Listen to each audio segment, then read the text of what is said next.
Hello my dear students. मैं आज से क्लास 10th की ऑनलाइन क्लास स्टार्ट कर रहा हूँ और मैं आशा करता हूँ कि आप लोग सभी घर पर सुरक्षित होंगे। और ये क्लास इसलिए स्टार्ट की जा रही है कि लॉकडाउन के चलते हुए आपका कीमती वक्त ज़ाया ना हो सके। इसलिए आज से हम बहुत ही मोस्ट इम्पॉर्टेंट क्लास स्टार्ट कर रहा हूँ और जो सिंपल होते हुए भी बच्चे इसमें बहुत ज़्यादा कंफ्यूज होते हैं। और आप लोगों को क्या करना होगा सॉरी, आप लोगों को जैसा कि हम यहाँ पे नोट कर रहे हैं उस हिसाब से आप भी नोट करते चलें साथ साथ, तो कम समय में हम बहुत ज़्यादा सिलेबस कवर कर सकते हैं। और जैसा कि हम यहाँ पे जैसे ही बोलते चले जाएं, आपको नोट्स अच्छे से बनाना होगा, ठीक है। तो आइए हम बहुपद को आज हम सबसे पहले बहुपद को स्टार्ट करते हैं और देखते हैं बहुपद में क्या क्या होता है, ठीक है। तो सबसे पहले हमें ये इसमें देखना होगा कि बहुपद के टाइप्स कितने होते हैं, कैसे क्या पहचान इसकी होती है, बहुपद की क्या पावर्स होती है, बहुपद की पावर्स कैसे काउंट करते हैं। तो आज के वीडियो में हम इतना ही बात करने वाले हैं, ठीक है। तो सबसे पहले हम ये देखते हैं बहुपद। तो बहुपद हम ये देखते हैं बहुपद कितने प्रकार का होता है और बहुपद को किस आधार पे काउंट करते हैं। तो सबसे पहले बहुपद दो प्रकार का होता है। तो यहाँ पे लिखेंगे सबसे पहले, साथ साथ सभी लोग लिखेंगे, बहुपद दो प्रकार का होता है। सभी लोग साथ साथ लिखेंगे, ठीक है। और ये नोट्स साथ साथ बनाते चलेंगे, बाद में हमें चेक भी करवाएंगे, ठीक है। बहुपद दो प्रकार का होता है, नंबर एक। और किस आधार पे काउंट करते हैं। तो सबसे पहले बहुपद को पदों के आधार पर, पदों के आधार पर, और नंबर दो घातों के आधार पर। तो आप सभी लोग समझ चुके होंगे कि बहुपद दो प्रकार के होते हैं और उन्हें काउंट कैसे करते हैं। तो सबसे पहले हमें देखना होगा कि पदों के आधार पर बहुपद क्या मतलब कैसे होते हैं और घातों के आधार पर बहुपद कैसे होते हैं, ठीक है। तो सबसे पहले आज हम सीखेंगे यहाँ पर कि पदों के आधार पर बहुपद कैसे होते हैं, ठीक है। तो पदों के आधार पर सभी लोग नोट करेंगे अच्छे से। पदों के आधार पर बहुपद n प्रकार के होते हैं। पदों के आधार पर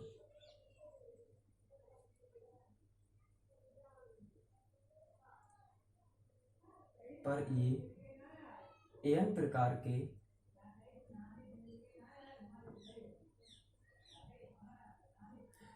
के होते हैं। पदों के आधार पर भी n प्रकार के होते हैं। इसमें नंबर एक हमारा होगा एक पदी बहुपद।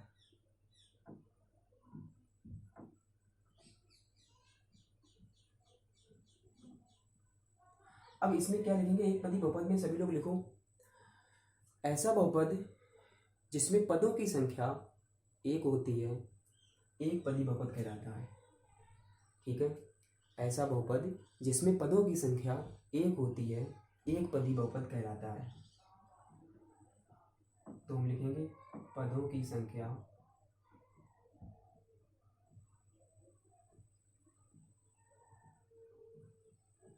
एक होती है। For example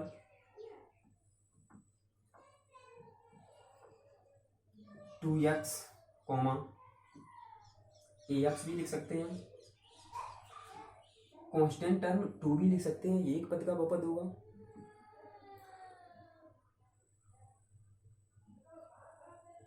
to x square भी एंड 3x क्यूब, ये सभी एक पद की बहुपद हैं। अब यहाँ पे काउंट कैसे करना होगा एक पदी और मतलब एक पदी कैसे पता करेंगे। यहाँ पर देखो, यहाँ पर तुम्हारा एक पद है, यहाँ से लेकर यहाँ तक एक पद है, यहाँ से लेकर यहाँ तक एक पद है, यहाँ से लेकर यही एक पद है, ये भी, ये सभी तुम्हारे एक पदी बहुपद होंगे। इसमें हम घातें काउंट नहीं करते हैं, बस बच्चे यहीं पर गलती करते हैं। अगर हम उनसे पूछें एक पदी बहुपद क्या होता है, तब वो इसे एक पदी बहुपद बता देंगे, और इसे भी एक पदी बहुपद बताएंगे, इसे भी बता देंगे एक पदी बहुपद है ये। लेकिन इस पर कन्फ्यूजन में पड़ जाते हैं, और इस पर भी कन्फ्यूजन में पड़ जाएंगे, ये कहेंगे कि ये एक पदी बहुपद ना होकर ये दो पदी बहुपद है, क्योंकि इस पर घात 2 है। लेकिन ऐसा वो गलत सोच रहे हैं, ठीक है। घातों से हम कोई काउंट नहीं करेंगे, यहाँ पर पद यहाँ पर देखेंगे कि यहाँ पर पद कितने हैं। घात कितनी भी हो कोई दिक्कत नहीं, यहाँ पर मैं n घात इसके ऊपर n टाइम्स भी हो तब भी कोई फर्क नहीं पड़ता। फॉर एग्जाम्पल यहाँ पे इस तरीके से अगर हम लिख दें ए एक्स की पावर n, तब भी यहाँ पर क्या होगा, ये मतलब जो बहुपद होगा वो एक पदी ही बहुपद होगा, ठीक है।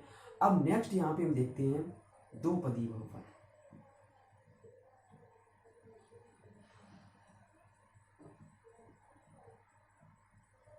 अब दो पदी बहुपद में क्या होगा, आप सभी लोग लिखेंगे ऐसा बहुपद जिसमें पदों की संख्या 2 हो, दो पदी बहुपद कहलाता है, ठीक है। तो ऐसा बहुपद जिसमें पदों की संख्या 2 हो। अब यहाँ पे हम देखते हैं, तो एग्जाम्पल में हम यहाँ पे ये देख रहे हैं कि यहाँ पर दो पदी बहुपद होगा क्या। तो यहाँ पर सबसे पहले ये यहाँ पे लेके चल रहे हैं A x plus B, example में ए एक्स प्लस बी। अब यहाँ पे हम 2x प्लस 3 भी लिखेंगे, next 2x square plus 5x भी लिखेंगे। यहाँ पर हम ये काउंट करेंगे कि इसमें पदों की संख्या कितनी है। यहाँ पे सबसे पहले हम ये देखेंगे कि पदों की संख्या कितनी है। तो पद यहाँ पर ये देखते हैं, देखो यहाँ पे बीच में प्लस का साइन है, तो ये एक पद हो गया, ये एक पद हो गया, दो पद हो गए, तो ये तुम्हारा दो पदी बहुपद कहलाएगा। यहाँ पर देखो ये एक पद, ये दो पदी बहुपद हो गया। यहाँ पर हमें घातों से तुलना नहीं करनी होती है, हमें यहाँ पर ओनली पावर्स देखनी होगी कि एक्स पे सबसे बड़ी पावर क्या हो, एक्स हो चाहे वाई हो, ए टू जेड चर हमें देखने हैं। ए से लेकर जेड तक जितनी पावर, मतलब जिसमें पावर्स देखी जाएगी कि यहाँ पर कितनी पावर्स है, वो सॉरी पावर्स नहीं ना देखकर यहाँ पर हमें क्या देखना होगा, पदों को देखना होगा कि यहाँ पर मतलब तुम्हारे टोटल पदों की संख्या कितनी है, तो वो उसी पद का बहुपद होगा, ठीक है। तो यहाँ पर ये तुम्हारा हुआ जाके दो पदी बहुपद, ठीक है। यहाँ पर ये दो पदी बहुपद, ये दो पदी बहुपद। नेक्स्ट तीन पदी बहुपद, सभी लोग लिखेंगे साथ साथ तीन पदी बहुपद, तीन पदी बहुपद लिखो सभी। ऐसा बहुपद जिसमें पदों की संख्या 3 होती है, तीन पदी बहुपद कहलाता है, ठीक है। ऐसा बहुपद जिसमें पदों की संख्या 3 होती है, तीन पदी बहुपद कहलाता है, ठीक है, लिख लिया होगा। अब इसके एग्जाम्पल देखते हैं। एग्जाम्पल क्या होंगे, इसमें 3 पद काउंट कर लेंगे, तो आप सभी लोग समझ चुके होंगे 3 पद कैसे काउंट करेंगे। हमें पावर से कोई मतलब नहीं है, हमें पद को काउंट करना होगा। तो इसके मतलब यहाँ पे 3 पदी बहुपद तब बनेगा जब इसके बीच में कम से कम 2 प्लस या माइनस के साइन, प्लस का भी साइन हो सकता है, माइनस का भी हो सकता है, माइनस भी हो सकता है। हमें पद काउंट करने हैं, चिन्हों से कोई मतलब नहीं है। तो यहाँ पर तुम्हारा बनेगा जाकर, सबसे पहले हम स्टैंडर्ड समीकरण लेते हैं, A X square plus B X plus C ले लें।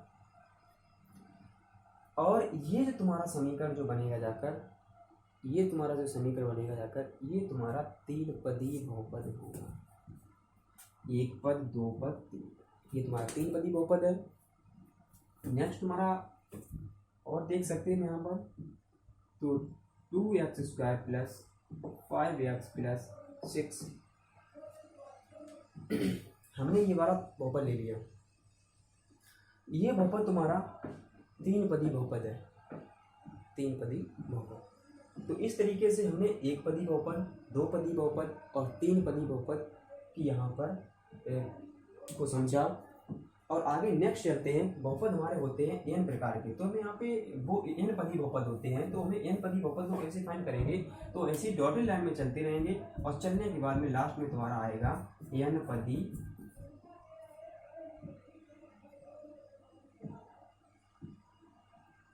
बहुपद। अब n पदी बहुपद का एग्जाम्पल क्या हो सकता है, तो n पदी बहुपद का तुम्हारा एग्जाम्पल होता है, सभी लोग लिखेंगे a0 xn plus a1 x की पावर n माइनस 1। सभी लोग ये याद रखेंगे कि यहाँ पर a0 और n हर जगह पे हम a की पावर्स और x की पावर्स को ऐड करेंगे तो वहाँ पे n आएगा। याद करने का सिंपल तरीका है तुम्हारा।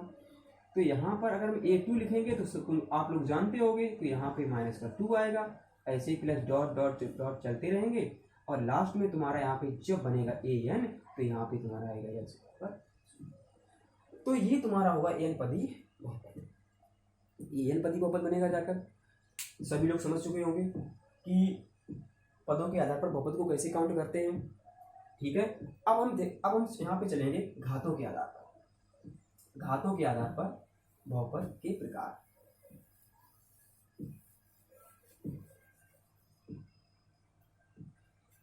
तो यहाँ पर सभी लोग अब हम ये सीखेंगे कि घातों के आधार पर सभी लोग लिखो, घातों के आधार पर ये भी n प्रकार के होते हैं। सभी लोग लिखो, घातों के आधार पर ये n प्रकार के होते हैं। नंबर 1, एक घाती बहुपद।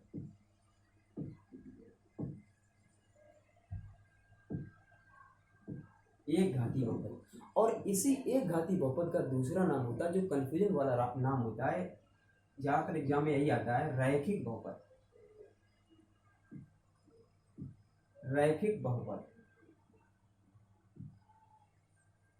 एक घाती बहुपद या रैखिक बहुपद, इसे याद रखेंगे हमेशा। ठीक है, अब सेकंड तुम्हारा आएगा एक घाती बहुपद। अब यहां पर तुम्हारा आएगा दो घाती बहुपद। दो घाती बहुपद, या इसे बोलते हैं द्विघात समीकरण। इसी को बोलते हैं द्विघात समीकरण।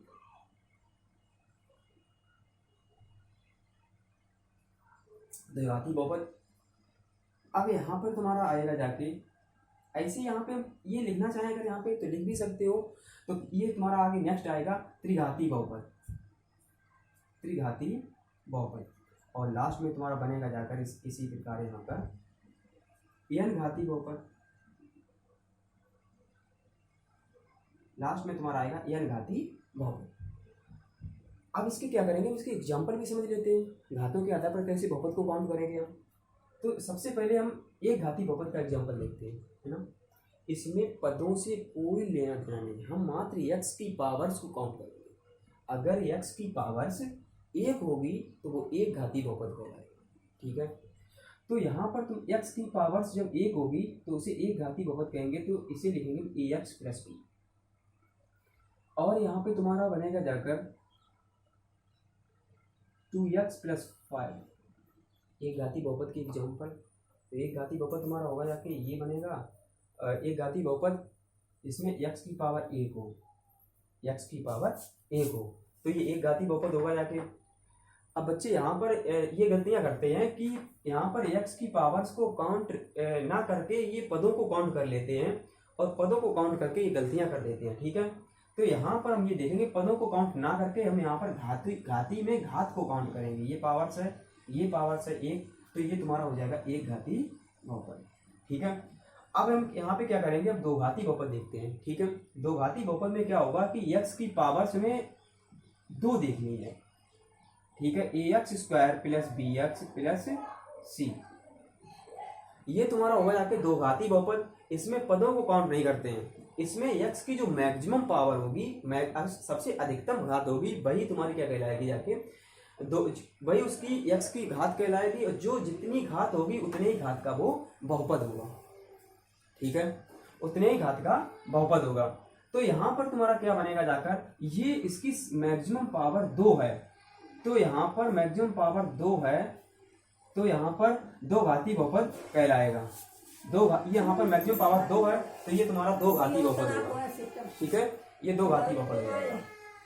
अब यहाँ पे सीखेंगे सभी लोग यहाँ पे ये गलतियाँ करते हैं, ज़्यादा ये गलतियाँ सभी लोग करते हैं कि अगर यहाँ पे ax² अगर यहाँ पे bx कर दें, तो यहाँ पर तो मतलब दो घाती, यहाँ पर मतलब दो पदी भी है, दो घाती भी है, तो यहाँ पर पदों की कोई काउंटिंग नहीं होती है। ठीक है, यहाँ पर मात्र ये देखते हैं कि घाते पावर्स कितनी है, x पे पावर्स कितनी है तुम्हारी, यहाँ पे 2 पावर्स है। ठीक है, तो 2 पावर्स हम ये देखते हैं कि 2 पावर्स जो बनी जाके हैं तो x की 2 घातें होंगी।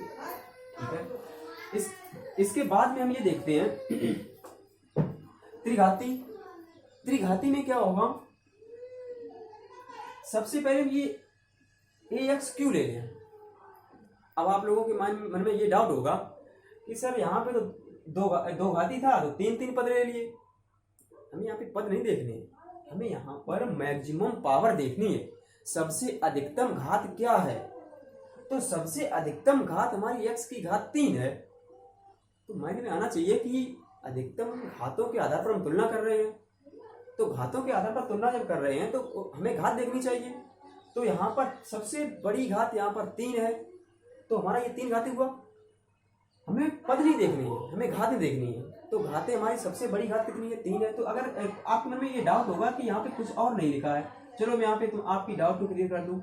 यहाँ पे मैंने और पद बढ़ा दिए, और आगे पद बढ़ा सकते हो, यहाँ पे इतना कर दे, डी कर दे। तब भी यहाँ पर पद तो तुम्हारे 4 हो गए, ये 4 पद ही बहुपद हो गया। लेकिन घातों के आधार पर कितना होगा, ये 3 घाती बहुपद होगा। ठीक है, ऐसे यहाँ पर हम देखेंगे जाके n घाती बहुपद। तो यहाँ पर x की सबसे बड़ी घात होगी n। हम सबसे पहले यही काउंट करेंगे कि x की सबसे बड़ी घात कौन सी है, n है। तो ये तुम्हारा n घाती बहुपद होगा। जाके कौन सा होगा, जो हम सबसे पहले बता चुके हैं, जो पदी बहुपद, n पदी बहुपद और n घाती बहुपद एक ही से ही होते हैं। ठीक है, और यहाँ पर a0 xn plus a1 xn minus 1 plus ऐसे डॉट डॉट प्लस लास्ट में an x0, ये तुम्हारा हो जाएगा यहाँ पे n घाती बहुपद। यहाँ पे देखो सबसे बड़ी घात है n की, x की n है। ठीक है, तो किसी को कोई डाउट होगा, अगर किसी को डाउट हो तो यहाँ पर सभी लोग कमेंट में लिख देंगे और हमें ये पता लगे किस बच्चे को क्या डाउट है, तो उस तरीके से नेक्स्ट वीडियो तुम्हारा बनाया जाएगा। नेक्स्ट वीडियो में हम क्या बताएंगे कि घात के आधार पर मूल किस तरीके से निकालेंगे, और उसके बाद में उस मूल और गुणांकों के बीच में संबंध किस तरीके से स्थापित करेंगे, और बहुपद की पहचान भी साथ साथ बताएंगे कि बहुपद को हम किस तरीके से पहचानते हैं कि ये बहुपद है या ये बहुपद नहीं है। ठीक है, और ये नेक्स्ट वीडियो आपका कल होगा। ठीक है, और मैं आशा करता हूँ सभी लोग अच्छे से वर्क करेंगे और हमारा जो नोट्स है अच्छे से बनाएंगे। ठीक है, कोई गलती नहीं होनी चाहिए। अगर आपको कोई डाउट होता है तो वीडियो को बैक करके दोबारा से मतलब सुन सकते हैं, और फिर भी डाउट अगर हो रहा हो तो कमेंट बॉक्स में जवाब दें। ठीक है, धन्यवाद।